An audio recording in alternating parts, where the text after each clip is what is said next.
அனைத்து இந்திய அண்ணா திராவிட முன்னேற்ற கழகத்தினுடைய சட்ட விதிகளின் அடிப்படையில்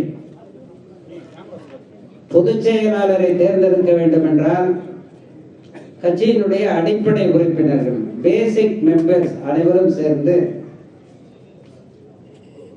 கட்சியினுடைய பொதுச் செயலாளரை தேர்ந்தெடுக்க வேண்டும் என்பதுதான் கட்சியினுடைய சட்ட நிலை.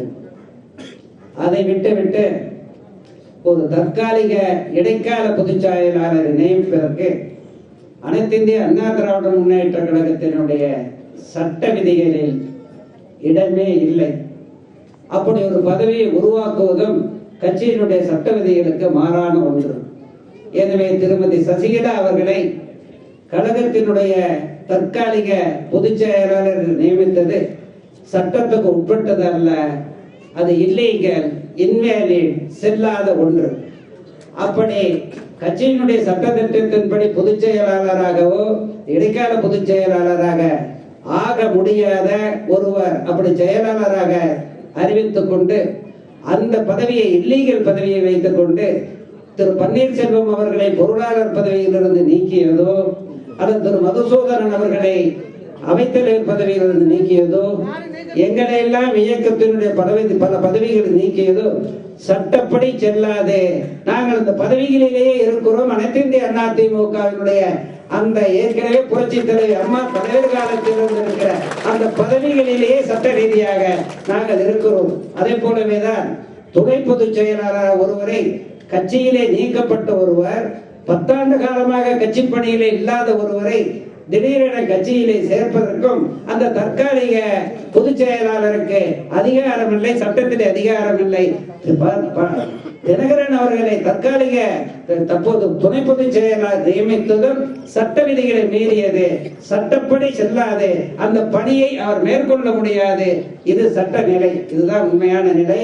இந்த அடிப்படையில் தற்போது பொதுச் செயலாளர் என்ற பதவி காலியாக இருக்கிற போது பொதுச் செயலாளர் பணிகளை எல்லாம் முக்கியமான பணிகளை எல்லாம் அந்த மீதி இருக்கிற பொறுப்பாளர்கள் அவர்களது performance the functions and duties of the party in their capacity of the general secretary மற்ற பொறுப்பாளர்கள் மேற்கொள்ளலாம் என்ற விதியிலே இடம் இருக்கிறது.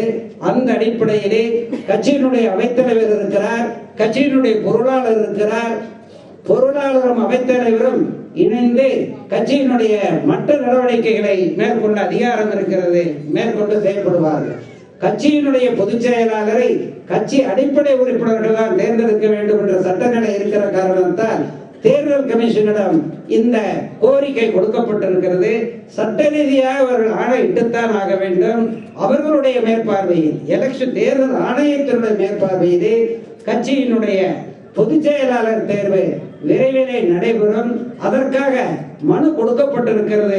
ஆணை விரைவிலே பெறப்படும். அப்படி ஆணை பெறப்பட்ட பிறகு கட்சியில் இருக்கிற 1.5 கோடிக்கு மேற்பட்ட அடிப்படை உறுப்பினர்கள் சேர்ந்து பொதுச் செயலாளரை விரைவிலே தேர்ந்தெடுக்க இருக்கிறார்கள்.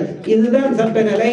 பொது உறுப்பினர்களை பொறுத்தவரைக்கும் முழுக்க 99% அடிப்படை உறுப்பினர்கள் அந்த 1.5 கோடிக்கு மேற்பட்ட உறுப்பினர்களில் 99% மேற்பட்ட அடிப்படை உறுப்பினர்கள் அம்மாவினுடைய சாவுக்கு காரணமாக அம்மாவினுடைய சாவிலே ஏற்பட்ட மர்மங்களுக்கு காரணமானவர் என்று பொதுமக்களால் கட்சி தொண்டர்களால் நம்பப்பட்டு வெறுக்கப்பட்டு ஒதுக்கப்பட்டிருக்கிற திருமதி சசிகலாவினுடைய கும்பல் கட்டாயமாக இதில் வெற்றி பெற முடியாது.